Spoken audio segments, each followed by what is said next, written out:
Anthony Scaramucci, welcome to 7:30. It's great to be here. Thank you. Now, you were part of the Trump operation. You were fired, but then you stayed loyal for 2 years. What changed?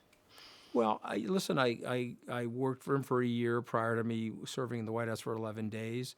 When I got fired, I didn't want to be a big baby and walk out of there as a whiner or a complaining person because I got fired. And I'm a lifelong Republican, so I attempted to stay loyal to him. But this is not your dad or your grandfather's Republican Party. This is a Trumpist party.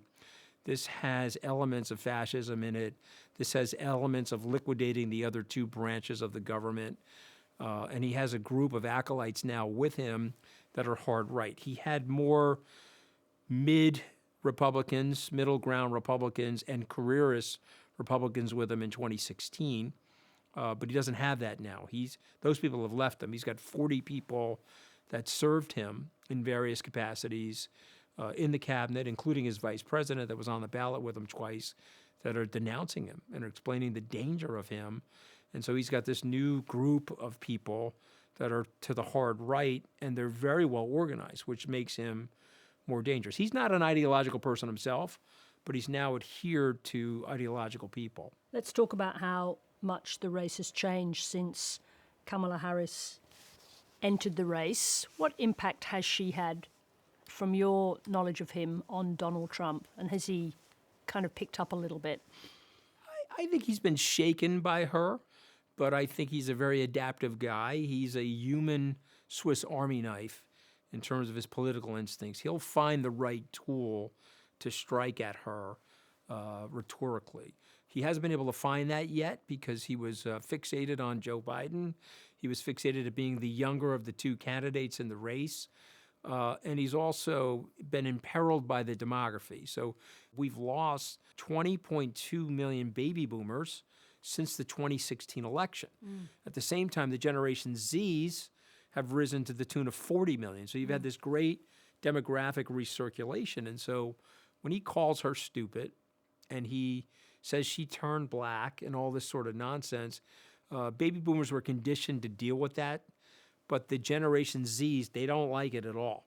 Okay, it's a big turnoff for them. Even if they like Donald Trump, they may not show up and vote for him. And so, but you've always said he's very smart. So very smart. When he puts out or likes offensive tweets about Kamala Harris, not just the black thing, but there's another one about her and Hillary that I won't dignify in all its fullness. Yeah. He's a smart guy. What's the plan? You know, what I have to talk about, if you don't mind, it was a very misogynistic tweet about Vice President Harris and Secretary of State Clinton. People can look it up because it's disgusting to bring it up on the air. But that's him. He's going hard at the base. So if you analyze their two conventions, they're like, okay, this is a get out the vote exercise. It's going to be a very close election in those 7 swing states. So we're going to just feed the base. So Harris did that. If you landed from Mars, her convention looked 60% black and probably 80% women. Okay, and of course the country doesn't look like that, but she's feeding her base. And if you look at what Trump did with the selection of J.D. Vance and the nonsense, the misogyny and all the race baiting and all the anti-immigration stuff that he's doing, he's feeding his base. And so these two candidates have made a decision. This is a get out the vote exercise, got to anger up our base, get them to show up. She's in the lead on that. Was J.D. Vance a bad choice? So I think so, because the net negatives are there. And I know that Trump has grumbled about the selection. He doesn't see how Vance is helping him. Pence was a good choice because he took a back seat and he helped them with the evangelical Christians. Vance is not a good choice because it's too much negative news around Vance and the campaign. Now, he won't admit that. There was a moment there where there was a chance for him to get replaced. I guess Trump really thought hard about that and decided not to do it. But he would have done way better with a more moderate vice president. And again, it's not the vice presidential pick itself. It's the texture that it provides to the overall narrative. If you went with Rubio or Haley, there's a lot of independents that would have held their nose and voted for him. she's tried quite a populist message, trying to fix grocery prices, meat prices.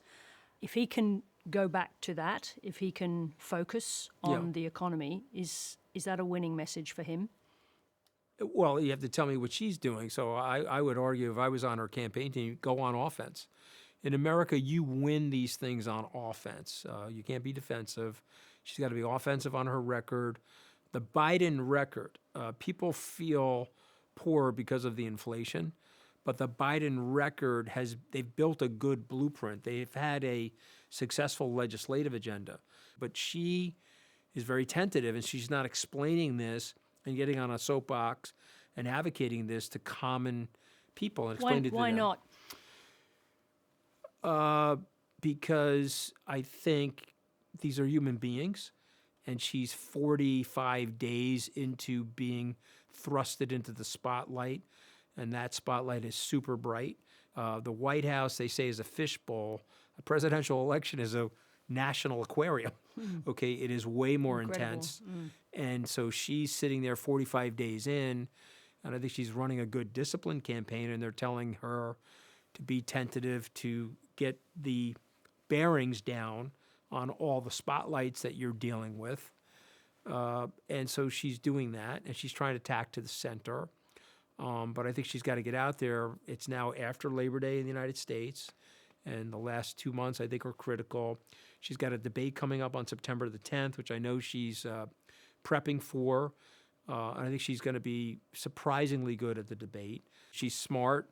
She's hardworking, but she may be overly cautious right now, and she's got to break out of that. So what do you think? Donald Trump. Can she win what is now an incredibly tight race, clearly too close to call, if she doesn't nail the economic argument?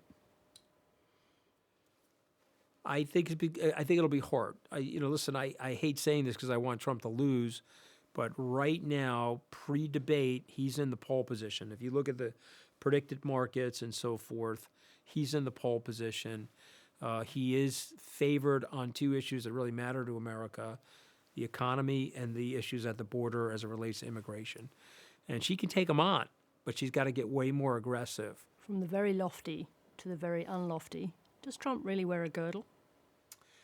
On certain days, yes. What's that about? Yeah. He's an image-oriented guy. He's a television entertainer. He hates taking pictures of him from the side because he just looks too fat from the side. He likes to take pictures head on. He spends a lot of time in his hair. It's like a sort of a weave thing that he does up there. He's got a certain orange war paint that he wears. He's got 2-inch heels, lifts in his shoes, even though he's a reasonably tall person.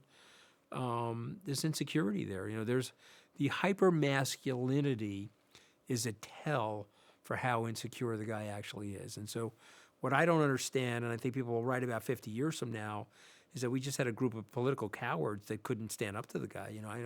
I don't understand. What were they fearful of? And maybe it just was they want to stay in power more than they want to serve the public. Maybe that's what it is. And so we're stuck with him for now, but in 64 days, we could beat him. And if we do beat him, it'll be very good for the world, and it'll be good for America. If he wins, it's going to be a big problem for the world. It'll be a big problem for America.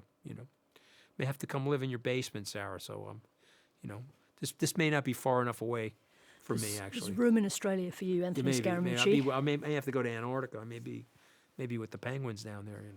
Thank you very much indeed for talking to us. It's great to be here.